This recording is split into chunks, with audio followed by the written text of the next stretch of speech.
gone for a week, I'll give them that mini unit. Unless you know the sub, I know it's really good. And then these activities can be easily assigned as individuals, pairs, small groups, and whole class. And I change a variety of those around. And then there is my email. If you have any questions or anything else, feel free to email me at any time. We do have a question in the chat. Do you excuse me, ask at the conclusion of the unit if they plan to buy a car? Or when they graduate, I guess is the question. I don't know. Yeah, when they graduate. I think have that discussion all the time with them. Whenever we're talking about finances, I talk quite often about if they already have one, if they have a job, how are they getting back and forth. I really try to recommend that kids wait to get a car as long as possible. If you are living near public transportation, or you can walk 2 blocks to your job at this point, or your community college, just because cars are expensive. There's just no two ways about it. And, in the ones that ask that, I'll even show them, look at the monthly cost. You're going to go to college for a year. You really won't need one living on campus. Why would you have a car? Just so. And then some do need it. Some of my students are the drivers in their families. Their parents don't drive. I hate to say it, there's a lot of parents who have DUIs and can't drive any longer, and they become the driver of the family. So then I understand that. So yeah, those conversations I tend to have more individually. Have you done any research on the vehicles that you can, I don't say rent, but you know which ones I'm talking about, like the Zip car or something like that? Have you? I haven't. You really don't see them around Spokane, so I have not spent time looking at those and getting to know those. Does anybody else know anything? I'd love to learn. I don't know about the Zip car. I haven't seen those advertised over here on the east side. What I have personally been using is Turo, and it started when. Sorry? You want to explain what that is exactly? Yeah, it's an app that is sort of like a rental cars, or it's a cars, but Airbnb if it was cars. You rent a car for a short term from a person who has, been reviewed by other people. Now, I used it for the first time when I traveled out of state. I went to a larger market. I was in Arizona. I picked this car up. I used it for 2 days. I dropped it back off in the exact same place that I had picked it up from, and I paid a quarter of what I would have paid for like a rental car. So I have a friend and coworker who doesn't have a car, doesn't have a car here in over on the east side or west side, sorry. And I was telling her, like, when you're moving something, this would be fantastic resource to know. You could go and see if there are people who have a truck nearby that you could just use. Again, it is a business. We know all businesses exist to make money. It is a free service. Therefore, we are the product. We know this as well. We want our kids to know that, right? And I have a request in the app. I'll go ahead and put the name in there. Now, it is based on the market you're in. So I honestly, I haven't looked around Spokane to see what's available. I know in Seattle, there's people doing it.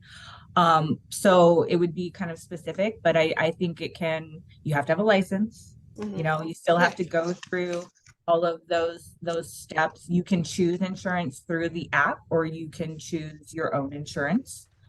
So it was just a really interesting resource to come across just in my own life, thinking about how I taught in Phoenix. So a lot of that would have been a very useful resource for a lot of my students who don't drive, or who are the drivers for their family, or their parents don't drive for a lot of the same reasons you were mentioning, Lisa, as well.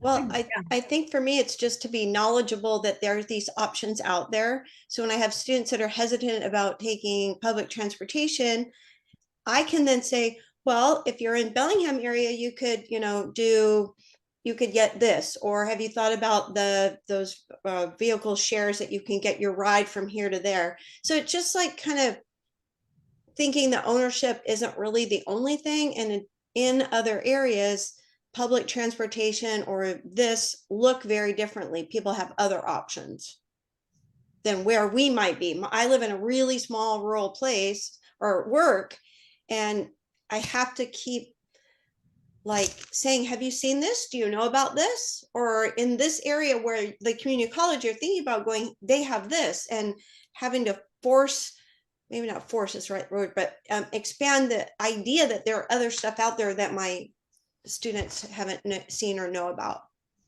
I love it. No, it is really important to expand their knowledge past what Mm-hmm. have, and I have not done a good job of learning myself, and maybe FEP was one idea we ought to look at is a training to help expose all of us to these different options, and yet which ones do we know are valid, vetted ones. Yeah. Because I have heard there's different car sharing apps. I just can't imagine sharing That's a my hard one. over my keys or somebody. I know. Yeah. Well, it was pointed out in the chat too that, frequency, how many trips you're making per month. And I think you did a great job, Debbie, of pointing out rural, where all you guys are, whether you're rural or urban, this lesson is going to look very different as you meet the needs of your population, right? I also grew up in a really, rural area, and it was definitely a need to have transportation, for some of us, depending on where you might really be a want for our kids. But I also like it, Debbie, how you are exposing them to what may be available in other places that may not be there. Like I always just mention public transportation. If you go to a big city, we have a little bit in Spokane, not great, but we do have some. But at the same point, I think that's fantastic that you're doing a really good job of exposing them, even if it's something, just so it's something resonating in their minds when they move. Well, somewhere. I'm trying to create like a solution or a landing pad, because the belief, like applying to that community college and getting there, the concerns are like they don't think they can survive, or how are they going to be there? And it's saying here's transportation options, and it might be ownership, or at the times when you're relying on public transportation, it looks very different there, and this is what it could be. The ride share is the other one. I can't think of the names, but it's like calling a taxi, except it's a ride share, or something quick. And Uber so there's and solutions. Yeah. Well, even with Uber, you pay a lower price for sharing the ride, right? So Right. your opportunity cost of less privacy or having to sit next to somebody who doesn't smell great is the money you save. So, I mean, depending on what your priorities are, right? Right. And I saw that Pam put something in the chat. Oh, yeah. She did. Oh, College okay. Uber may not operate on weekend nights. Now that's interesting. I didn't know that.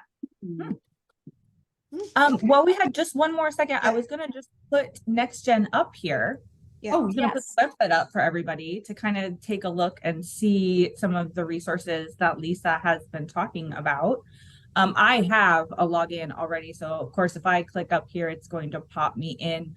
But it is very short. Registration is required, like she mentioned, but it's very short. Once you are logged in, the resources, hopefully they'll log me in. Do you want to kind of navigate from here? Navigate, yes. So then you can yeah. As you can see, it has trimester courses, semester courses, full courses, all outlined. Yes. And then they just have separate units so that you could go with your own units. They have some great resources, and then all the language ones.